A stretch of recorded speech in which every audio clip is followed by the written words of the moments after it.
ಇನ್ನು ಚಿಕ್ಕಣ್ಣ ನವೀನ್ ಚೇತನ್ ಹೇಳಿಕೆಯನ್ನು ಕೂಡ ಪಡೆಯಲಾಗಿದೆ. ದರ್ಶನ್ ಇವರೊಂದಿಗೆ ಊಟಕ್ಕೆ ಹೋಗಿದಾಗ ಹೇಳಲಾಗಿದೆ. ನಟ ಚಿಕ್ಕಣ್ಣ ಉಳಿದಂತವ್ರ ಜೊತೆಗೆ ಸ್ಟೋನಿ ಬ್ರೂಕ್ ರೆಸ್ಟೋರೆಂಟ್ ನಲ್ಲಿ ಊಟಕ್ಕೆ ಹೋಗಿದ್ದಾರೆ.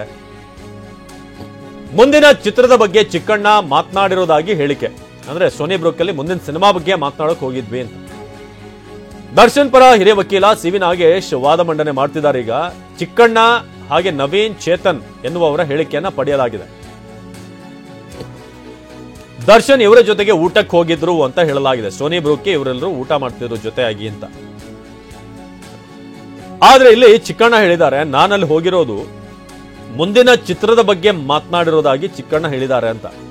ಮುಂದಿನ ಸಿನಿಮಾ ಬಗ್ಗೆ, ಮುಂದಿನ ಪ್ರಾಜೆಕ್ಟ್ ಇಬ್ರು ದರ್ಶನ್ ಜೊತೆ ಮಾಡುವಂಥದ್ದು ಅಥವಾ ಚಿಕ್ಕಣ್ಣನೇನಾದ್ರೂ ಸೋಲೋ ಆಗಿ ಮಾಡುವಂತಹ ಸಿನಿಮಾ ಬಗ್ಗೆ ಚರ್ಚೆ ಮಾಡೋಕೆ ಸ್ಟೋನಿ ಬ್ರೂಕ್ಗೆ ನಾನು ದರ್ಶನ್ ಬಾಸ್ ಕರೆದಿದ್ರು ಹೋಗಿದ್ದೆ, ಅಥವಾ ಬಾಸ್ ಜೊತೆ ಮಾತನಾಡೋಕೆ ಹೋಗಿದ್ದೆ. ಕರೆದಿದ್ರು ಅನ್ನೋದಕ್ಕಿಂತ ಅಲ್ಲಿ ಇದ್ದೆ, ನಾನು ಹೋಗಿದ್ದೆ.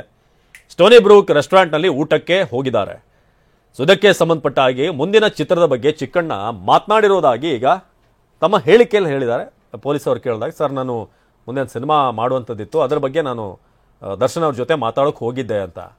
ಸೊ ಚಿಕ್ಕಣ್ಣ ನವೀನ್ ಚೇತನ್ ಅವರ ಹೇಳಿಕೆಯನ್ನು ಪಡೆಯಲಾಗಿದೆ ಅಂತ. ಈಗ ಚಿಕ್ಕಣ್ಣ ಸ್ಟೇಟ್ಮೆಂಟ್ ಬಗ್ಗೆ ಕೂಡ ಸಿ.ವಿ. ನಾಗೇಶ್ ಹೇಳ್ತಿದ್ದಾರೆ. ಹಾಗಾಗಿ ಅಲ್ಲಿ ಹೋಗಿರುವಂಥದ್ದು ಇಂಥ ಒಂದು ಯಾವುದೋ ಸಿನಿಮಾದ ಟಾಕ್ಸ್ ಬಗ್ಗೆ ಇರಬಹುದು. ಸೊ ಆ ಕಾರಣಕ್ಕೆ ಅಲ್ಲಿ ಏನೋ ಈ ಮರ್ಡರ್ ಬಗ್ಗೆನೇ ಚರ್ಚೆ ಆಗ್ತಾ ಇತ್ತು, ಅದಕ್ಕೋಸ್ಕರನೇ ಅಲ್ಲಿ ಪಾರ್ಟಿ ಮಾಡಿರೋದು, ಅದಾದ್ಮೇಲೆ ಅಲ್ಲಿಂದ ಬಂದರು ಅನ್ನೋದೆಲ್ಲ ತಪ್ಪಾಗುತ್ತೆ. ನಮ್ಮ ಕಕ್ಷಿದಾರರು ಅಂಥದ್ದು ಯಾವುದು ಕೂಡ ಮಾಡಿಲ್ಲ. ಫಸ್ಟ್ ಆಫ್ ಆಲ್ ದರ್ಶನ್ ಇರುವಂಥ CCTV ಫುಟೇಜ್ ಇಲ್ಲ. ಎರಡನೇದಾಗಿ ಈ ಕಾಲ್ ಮಾಡಿದಾರಲ್ಲ ದರ್ಶನ್ ಮತ್ತು ಪವನ್, ಪವಿತ್ರ ಗೌಡ ಮತ್ತು ಪವನ್ ಇಬ್ಬರಿಗೂ ಕೂಡ ಕರೆ ಮಾಡಿರೋದು ಅವತ್ತೇನು ವಿಶೇಷ ಅಲ್ಲ.